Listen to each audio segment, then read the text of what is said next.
welcome to Jongik's channel. This video features the capital city of Czech Republic. Lies in the heart of Europe, it is one of the continent's finest cities and the major Czech economic and cultural center. The city is rich in architectural heritage that reflects both the uncertain currents of history in Bohemia and an urban life extending back more than 1,000 years. I hope that you're going to like this video. This is my first time to travel with Flixbus here in Europe. And from Leipzig bus station, it takes about 3 hours to travel to Prague. Please don't forget to bring your passport aside from your residence permit. I noticed that the way to Prague is mountainous. The bus is safe on the way, it doesn't shake, and the seats are comfortable, and most important of all, it has a toilet and charging ports. As you enter the country, you will be immediately wowed by its surroundings and to be excited to start walking around the corners and places, seeing their attractions up close. Prague is the capital and largest city of the Czech Republic and the historical capital of Bohemia. It is a home to about 1.4 million people.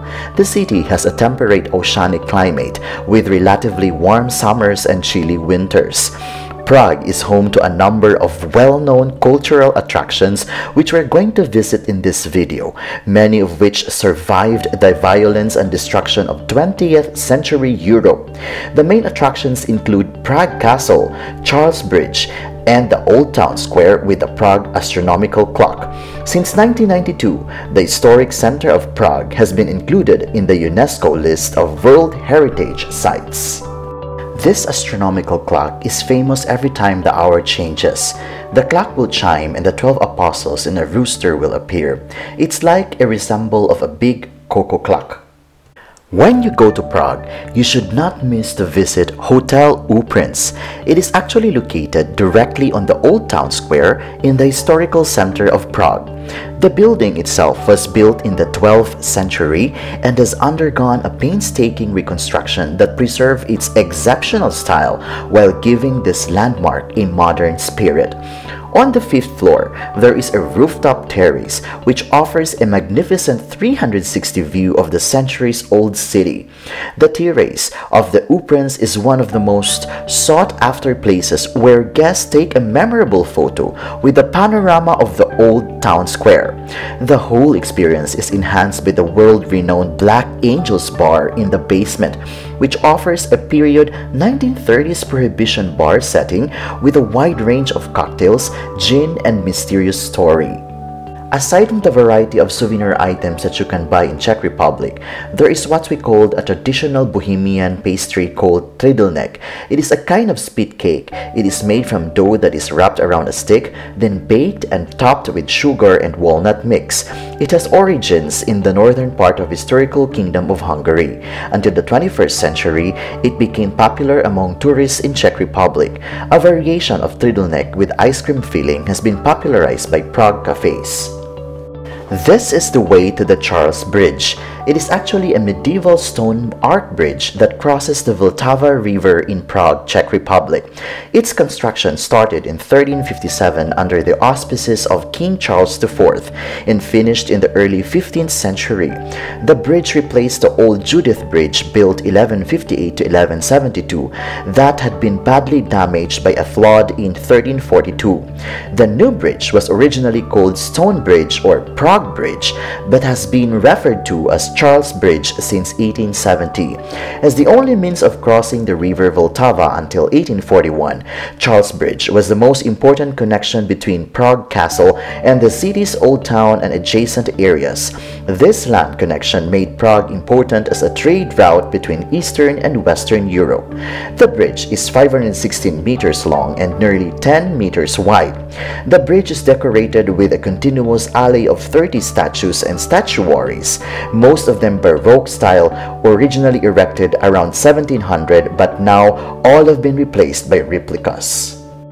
As you continue to stroll around the city, you will pass by many monuments, including these two statues urinating and the narrowest street in Prague that is sandwiched by two buildings and is only 70 centimeters wide. At either end, you press the traffic light button if you want to pass. This is Wallenstein Palace. The original palace was built in the years 1623 to 1630 by Albrecht von Wallenstein, Duke of Mecklenburg. To make space for this palace, Wallenstein raised 26 houses, 6 gardens, and 2 brickworks at the site. Wallenstein Palace was built to rival Prague Castle. 4 courtyards are created by the palace layout. Its complex includes period gardens, the avenue of sculptures, stables, and the large riding school. This is the Prague Castle. It is a castle complex in Prague, Czech Republic, serving as the official residence and workplace of the President of the Czech Republic. Built in the 9th century, the castle has long served as the seat of power for kings of Bohemia, Holy Roman Emperors, and presidents of Czechoslovakia. The Bohemian crown jewels are kept within a hidden room inside it. According to the Guinness Book of Records, Prague Castle is the largest ancient castle in the world, occupying an area of almost 70,000 square meters at about 570 meters in length and an average of about 130 meters wide. The castle is among the most visited tourist attractions in Prague, attracting over 1.8 million visitors annually. Prague Castle's architecture is a unique blend of styles from different periods, reflecting its long and complex history. The castle buildings represent many of the architectural styles of the last millennium. Prague Castle includes Gothic St. Vitus Cathedral, Romanesque Basilica of St. George, a monastery, and several palaces, gardens, and defense towers. Most of the castle areas are open to tourists. The castle houses several museums, including the National Gallery collection of Bohemian Baroque and Mannerist art, exhibition dedicated to Czech history, toy museum, and a picture gallery of Prague Castle, based on the collection of Rudolf II. The Summer Shakespeare Festival regularly takes place in the courtyard of Burgrave Palace. As I continue my quick tour within the city, I was able to find the hidden gem in the heart of the city, the endless Tower of Books. Unlike other tourist attractions, the huge Tower of Books can be found at the entrance of the municipal library, right before you enter the reading room. The tower is made with more than 8,000 books and has mirrors at the top and bottom to create the infinity effect. Take a look through a drop-shaped opening at the front of the tower and you'll find that it leads you to the endless tunnel of books. The mirror at the bottom of the piece creates the illusion of infinity, symbolizing the infinite knowledge you can gain from reading. Another famous attraction in Czech Republic is the head of Franz Kafka. It is an outdoor kinetic sculpture depicting Bohemian German language writer Franz Kafka, installed on 31 October 2014 outside the Quadrillo shopping mall in Prague, Czech Republic. During my short visit to the country, I felt like I almost went around it. I am happy to share the history of the country and the places I went and show you how beautiful it is. I hope that you learned something from this, and this video would also help you during your visit to Prague, Czech Republic. If you are new to the area, because their central station is huge, you need to always check the schedule prompter and listen to the announcements carefully so that you don't miss your trip. Before I'm going to end this video, I would like to say that life is full of wonder. Even if we are in the point in life where we cannot appreciate things, it sometimes helps to remember that there are really things to enjoy when we are ready. Until my next travel, this is Johnny's channel. Cheers!